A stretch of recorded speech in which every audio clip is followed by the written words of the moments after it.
Carol Dweck, author of the book Mindset, जो एक मनोवैज्ञानिक प्रोफेसर है जो माइंडसेट और मोटिवेशन के लिए जानी जाती है। आज हम जानेंगे उनके कुछ फेमस कोट्स। तो चलिए शुरू करते हैं। He didn't ask for mistake-free games. He didn't demand that his players never lose. He asked for full preparation and full efforts from them. Did I win? Did I lose? Those are the wrong question. The correct question is, did I make my best effort? If so, he says, you may be outscored but you will never lose. उन्होंने गलती रहित खेल की मांग नहीं की। उन्होंने यह मांग नहीं की कि उनके खिलाड़ी कभी हारे नहीं। उन्होंने उनसे पूरी तैयारी और पूरा प्रयास करने को कहा। क्या मैं जीता? क्या मैं हारा? ये गलत सवाल है। सही सवाल यह है, क्या मैंने अपना सर्वश्रेष्ठ प्रयास किया? अगर ऐसा है तो वे कहते हैं, आप भले ही कम स्कोर करें लेकिन आप कभी नहीं हारेंगे। We like to think of our champion and idols as superheroes who were born different from us. We don't like to think of them as relative, ordinary people who made themselves extraordinary. हम अपने champion और आदर्शों को super hero के रूप में सोचना पसंद करते हैं जो हमसे अलग पैदा हुए थे। हम उन्हें अपेक्षाकृत साधारण लोगों के रूप में नहीं सोचना पसंद करते जिन्होंने खुद को असाधारण बना लिया। No matter what your ability is, effort is what ignites that ability and turn it into accomplishment. चाहे आपकी योग्यता कुछ भी हो, प्रयास ही उस योग्यता को प्रज्वलित करता है और उसे उपलब्धि में बदल देता है।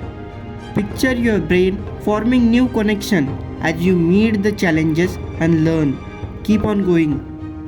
कल्पना कीजिए कि जैसे जैसे आप चुनौतियों का सामना करते हैं और सीखते हैं, आपका मस्तिष्क नए कनेक्शन बनाता है। चलते रहिए।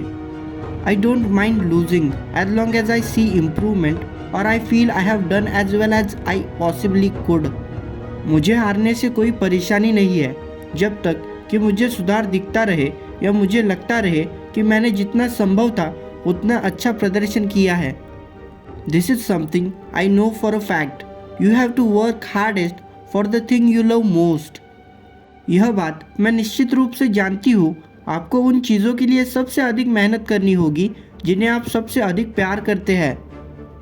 If parent wants to give their children a gift, the best thing they can do is to teach their children to love challenges, be integral by mistake, enjoy efforts, and keep on learning. That way, their children don't have to be slave of praise. They will have a lifelong way to build and repair their own confidence. अगर माता पिता अपने बच्चों को कोई तोहफा देना चाहते हैं तो सबसे अच्छी बात यह है कि वे अपने बच्चों को चुनौतियों से प्यार करना, गलतियों से उत्सुक होना, प्रयास का आनंद लेना और सीखते रहना सिखाएं। इस तरह उनके बच्चों को प्रशंसा का गुलाम बनने की ज़रूरत नहीं पड़ेगी। उनके पास अपने आत्मविश्वास को बढ़ाने और सुधारने का आजीवन तरीका होगा।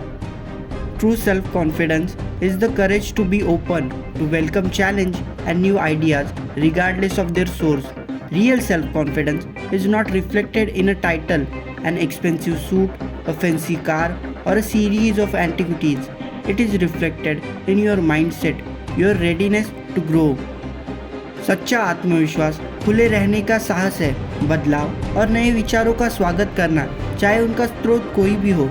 असली आत्मविश्वास किसी उपाधि, महंगे सूट, आलीशान कार या ढेर सारी चीज़ों से नहीं झलकता। यह आपकी मानसिकता में झलकता है, बढ़ने के लिए आपकी तत्परता। When people already know they are deficient, they have nothing to lose by trying. जब लोगों को पहले से ही पता है कि उनमें कमी है तो उन्हें प्रयास करने से कुछ भी खोने को नहीं है। It's not always the people who start out the smallest who end up the smartest. ऐसा हमेशा नहीं होता कि जो लोग शुरुआत में सबसे बुद्धिमान होते हैं वे अंत में भी सबसे बुद्धिमान होते हैं। Don't judge, teach, it's a learning process. आलोचना मत करो, सिखाओ, यह एक सीखने की प्रक्रिया है। Why waste time proving over and over how great you are when you could be getting better? बार बार यह साबित करने में समय क्यों बर्बाद करें कि आप कितने महान हैं जबकि आप और भी बेहतर हो सकते हैं। John Wooden, the legendary basketball coach, says you aren't a failure until you start to blame. What he means is that you can still be in the process of learning from your mistake until you deny them. महान basketball coach John wooden कहते हैं कि आप जब तक असफल नहीं होते, जब तक आप दूसरों को दोष देना शुरू नहीं करते। उनका मतलब यह है कि आप तब तक अपनी गलतियों से सीख सकते हैं जब तक आप उन्हें नकार नहीं देते। Genius is not enough, we need to get the job done.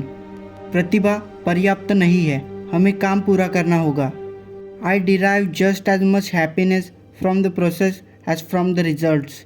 मुझे प्रक्रिया से उतनी ही खुशी मिलती है जितनी परिणामों से। दोस्तों, अगर आपको ये कोट्स पसंद आए तो कैरल डवेक की बुक माइंडसेट को ज़रूर पढ़िए। और हाँ, अगर ये वीडियो अच्छी लगी हो तो एक अच्छी ज़िंदगी कैसे जीनी चाहिए, the almanac of Naval Ravikant के ऑथर नवल रविकांत को सुनिए स्क्रीन पर दी गई वीडियो को टच करके। और हाँ, एक बात हमेशा याद रखना, NGU, नेवर गिव अप।